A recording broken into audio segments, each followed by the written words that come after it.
Hey everyone, how's it going? Welcome to a very special Saturday night live stream here on NoDQ.com and the YouTube channel, youtube.com/AaronRiftNoDQ. You may also be watching this on Facebook and Twitter. Thank you for tuning in. I appreciate it. We will be talking about Battle of the Belts, a 1 hour special on TNT. We had three championship matches, two championship matches and one pretend championship match, but we had three matches on this 1 hour show. The first match was not for the TNT title, but the interim TNT title. We had Cody Rhodes unable to compete due to medical protocol. Cody Rhodes did go on Instagram, said that him and Brandy, his wife, are at home. They are isolated right now. Somebody in their family has COVID and they're taking care of that situation. Cody Rhodes not on the show. So therefore, AEW had to come up with something last minute, and an interim championship was created, kind of like what you see in the UFC. If somebody's injured, they have an interim champion, and then they do the champion versus the interim champion to crown an actual champion. It was Cody's brother, Dustin Rhodes, stepping in for him. He had a match against Sammy Guevara, and it was very friendly, show of respect in the beginning. Sammy was younger, able to move faster. Dustin struggled a little bit. Sammy was showboating. Arn Anderson was out there, and Sammy Guevara mocked Arn Anderson with the Glock taunt, and Arn Anderson responded with Sammy Guevara's taunt, which is, of course, the middle finger. Sammy was taken out by Dustin on the outside. Dustin targeted Sammy's knees and hit him with a pile driver on the floor. Sammy was barely able to beat the 10 count, but then Sammy regained momentum. He had Dustin back on the outside, and Sammy hit this big springboard dive to the outside. Dustin was able to recover from that. Dustin hit the crossroads. Sammy kicked out. Dustin hit the code red. Sammy kicked out of that as well. Dustin then tried to go to the top rope, perhaps out of desperation. Even Arn Anderson was not sure what he was up to. And Sammy was able to catch him, hit the go to hell, but Dustin kicked out of that. Dustin would not stay down. Then we had Fuego del Sol arrive at ringside, and he pulled a table from under the ring. Arn Anderson pulled for his imaginary Glock. He was going for it, and that's when Fuego del Sol, terrified of this imaginary Glock, ran away. And then Dustin got Sammy on the apron. The table was set up outside, and Dustin hit the Canadian Destroyer, which is a move he loves to do. Hit the Canadian Destroyer through the table. Crowd was absolutely loving this. And then back in the ring, Dustin hit two more crossroads. Then he was going to go for the Tiger Driver, which is what Cody uses, but that brief stall helped Sammy Guevara get back into it. They traded some near falls, but eventually it was Sammy that got the best of Dustin. 1, 2, 3. After several roll-up reversals, Sammy got the win. And then afterwards, they showed the sportsmanship. They hugged. We had Daniel Garcia then come down to the ring, and he got in Sammy Guevara's face, slapped him. A huge fight broke out. And then it was announced that this coming Wednesday on Dynamite, Sammy Guevara will defend the interim TNT title against Daniel Garcia. Very good match here between these guys.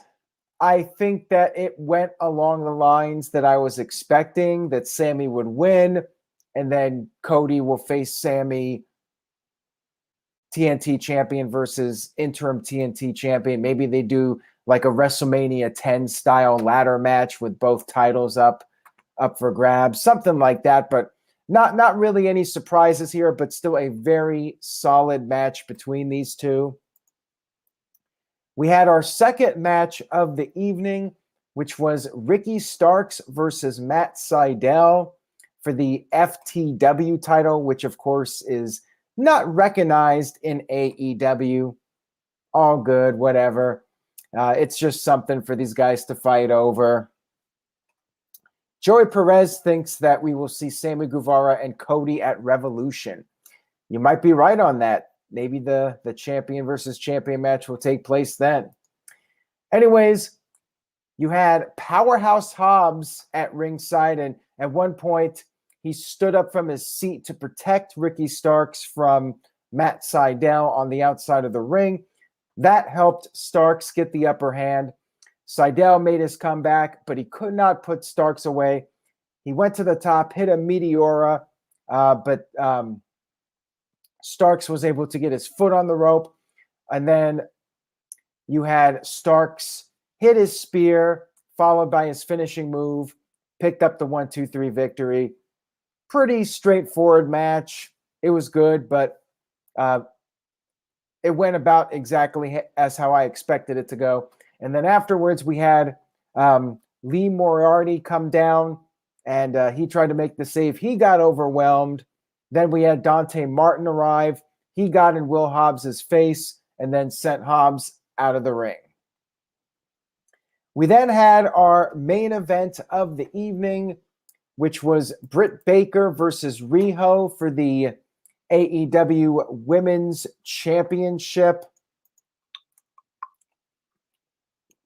Crowd was really into Britt Baker, as you would expect. They were doing the DMD chants. They did get into Riho as the match went on. There were some dueling chants. A storyline throughout this match was that there was some dissension between Rebel and Jamie Hayter. Both of them were trying to interfere on Britt's behalf. At one point, Rebel grabbed Riho's boot. Jamie Hayter was trying to distract Riho as well. And then she pulled out a table. Riho managed to hit the 619, but Britt Baker kicked out of that. Riho put on a submission, but Britt was able to get to the rope. And then Riho was going to hit the big double foot stomp off the top, but you had Rebel pulling Britt Baker to the apron and basically shielding her. Riho did the double stomp to Rebel instead on the apron. And then Britt was able to come back after that. She hit the air raid crash, but Riho kicked out of that.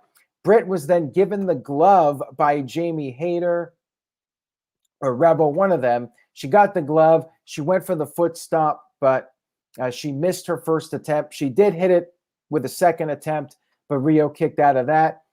And then Jamie Hayter, I believe, gave Britt the championship. And the referee, when the referee turned around, the referee thought that Rebel did it, and it was Rebel that was ejected, even though Jamie gave Britt the title. And then Riho knocked Britt Baker into Jamie Hayter, sending Jamie off the apron. Riho hit the Northern Lights bomb, but Britt kicked out of that. Britt then caught Riho with a kick, then hit another stomp, but Riho kicked out yet again. Finally, Britt was able to put the lockjaw on, and she scored the submission victory over a very game Riho. And after the match, Jamie Hayter and Rebel came back into the ring, and some more dissension was teased between the two of them, but then they all hugged at the very end. Match was good. It was a good match, but again, I was never expecting Riho to win the title here. It was a solid match, and overall, it was a solid show. I did think it was a solid show, but it wasn't a show that felt like it had a lot of momentum. It wasn't like Clash of the Champions back in the day. Maybe the lack of star power, maybe the fact that it was 1 hour, but it had this vibe of being a Saturday night edition of Rampage. It didn't really feel like a special event. It just felt like we're doing a Saturday night Rampage. That's what it felt like. So as far as my recommendation goes, the wrestling was solid, very solid. But I think it was probably a show that you could skip. You could maybe watch a few highlights on Twitter and get the gist of what happened. You can watch Dustin do the Canadian Destroyer through the table. I would say the show is somewhat recommend. If you're a diehard AEW fan, yeah, I would say it's worth watching. But if there's other stuff you want to watch and wrestling's not necessarily a high priority, I think you could probably skip this one. I mean, it was practically a filler show. And Steve-O says, so event, it pretty much was Rampage. I'll go with a C+. Yeah, it was all right. I was kind of hoping for more, though, when they first announced this. I was hoping that they would have made it like Clash of the Champions, and you'd have it feel like a mini pay-per-view. And this did not feel like a mini pay-per-view. It definitely did not. Anyways, guys, thank you for tuning in for this special video. Enjoy the rest of your weekend. Stay tuned to NoDQ.com for the very latest regarding what's going on with WWE and Impact Wrestling. Any fallout from the Hard to Kill pay-per-view, you can check that out over at NoDQ.com. Take care, everybody, and I will see you all next time.